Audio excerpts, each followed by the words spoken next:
আজকে যে তারুণ্য নির্ভর যে নতুন রাজনৈতিক দলের আত্মপ্রকাশকে ঘিরে ইতিমধ্যেই কিন্তু যে মানিক মিয়া এগুলো রয়েছে সেখানে কিন্তু বেগ সংখ্যক যে নেতাকর্মী রয়েছে বিভিন্ন বিভাগের তারা কিন্তু এখানে উপস্থিত হচ্ছেন এবং বিভিন্ন স্লোগান বিভিন্ন বিভাগ থেকে তারা কিন্তু এখানে উপস্থিত হচ্ছেন এবং আজকের যেই নতুন রাজনৈতিক এবং তারুণ্য নির্ভরের যে রাজনৈতিক রয়েছে সেই রাজনৈতিক দল আত্মপ্রকাশকে ঘিরে মূলত আজকের এই যেই সমাগম জনতার সমাগম সেটি কিন্তু লক্ষ্য করা যাচ্ছে এবং এখানে দেখতে পাচ্ছেন এখানে কিন্তু রংপুর থেকে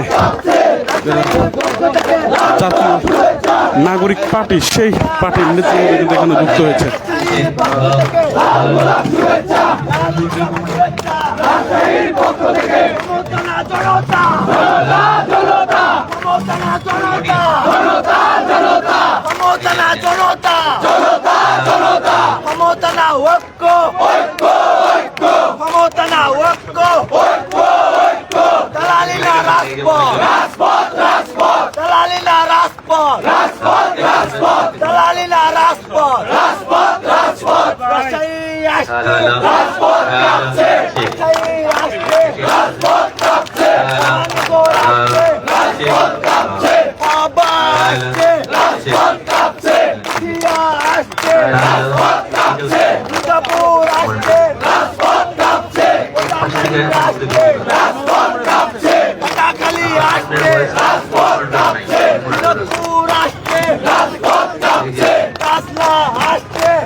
আমাদের সংগ্রাম চলছে চলবে, রাজশাহীর সংগ্রাম চলছে চলবে, আমাদের সংগ্রাম চলছে চলবে, দালালিনা রাজপথ রাজপথ রাজপথ, দালালিনা রাজপথ রাজপথ রাজপথ, দিয়েছি তো রক্ত আরো দেব রক্ত, ভাই মোবাইলগুলো পিছনে হয়ে যাবে অন্যায়, দিয়েছি তো রক্ত আরো দেব রক্ত, হয়ে যাবে অন্যায়, আবু সাইদ মুক্ত, শেষ হয়নি যুদ্ধ, শেষ হয়নি যুদ্ধ, আবু সাইদ মুক্ত, আলী রায়হান মুক্ত, শেষ হয়নি যুদ্ধ, শেষ হয়নি যুদ্ধ, আলী রায়হান মুক্ত, রাজশাহীর পক্ষ থেকে লাল গোলাপ শুভেচ্ছা, লাল গোলাপ শুভেচ্ছা, রাজশাহীর পক্ষ থেকে, মহানগরের পক্ষ থেকে লাল গোলাপ শুভেচ্ছা, রাজশাহী জেলার পক্ষ থেকে লাল গোলাপ শুভেচ্ছা, রাজশাহী মহানগরের পক্ষ থেকে লাল গোলাপ শুভেচ্ছা, ক্ষমতা জনতা জনতা জনতা, ক্ষমতা জনতা জনতা জনতা,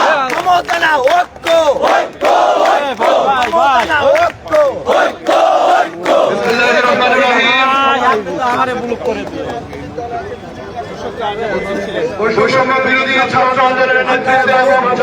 জুলাই গণঅভ্যুত্থানের পরবর্তী সময় আমরা যে রাষ্ট্রটা চেয়েছিলাম, যেই বাংলাদেশ চেয়েছিলাম, সেই বাংলাদেশ আমরা সে বাংলাদেশ পাইনি। আপনারা জানেন জুলাই গণঅভ্যুত্থানের পরে আমাদের যে রাষ্ট্র কাঠামো আমরা চেয়েছিলাম, ছাত্র জনতা হাজারো ভাইয়ের রক্তের বিনিময়ে, হাজারো আহত ভাইয়ের পঙ্গুত্বের বিনিময়ে সেই বাংলাদেশ স্বাধীনভাবে অর্জিত হয়েছে, সেই বাংলাদেশ আমরা পাইনি।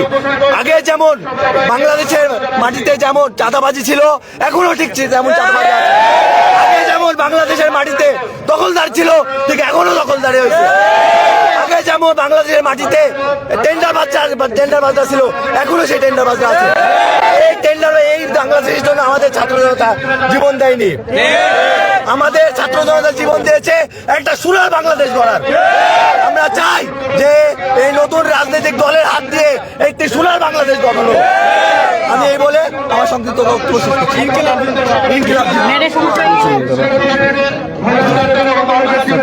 নাগরিক পার্টি যারা আত্মপ্রকাশ আজকে সেই আত্মপ্রকাশকে ঘিরে কিন্তু ইতিমধ্যে বিভিন্ন বিভাগ থেকে কিন্তু নেতাকর্মীরা রয়েছেন, তারা কিন্তু এখানে যুক্ত রয়েছেন এবং সকাল থেকে গতকাল রাত থেকে কিন্তু যেই মঞ্চের যেই কার্যক্রম এবং অন্য যেই কার্যক্রম সেটি কিন্তু চালু হয় এবং একে একে কিন্তু সকাল থেকে কিন্তু বিভিন্ন জেলা এবং বিভিন্ন যেই বিভাগ রয়েছে সেই বিভাগ থেকে কিন্তু নেতাকর্মীরা কিন্তু যে এই সংসদ ভবনের যে সড়কটি রয়েছে মানিক মিয়া এভিনিউ সেখানে কিন্তু এসে যুক্ত হতে থাকে এবং সেই চিত্র কিন্তু এতক্ষণ আমরা আপনাদের দেখানোর চেষ্টা করছিলাম। এই ছিল আমার কাছে সর্বশেষ। পরবর্তী নতুন কোনো খবর নিয়ে কিন্তু আমরা আবারও যুক্ত হবো। ততক্ষণ দেশকাল নিউজের সাথেই থাকুন।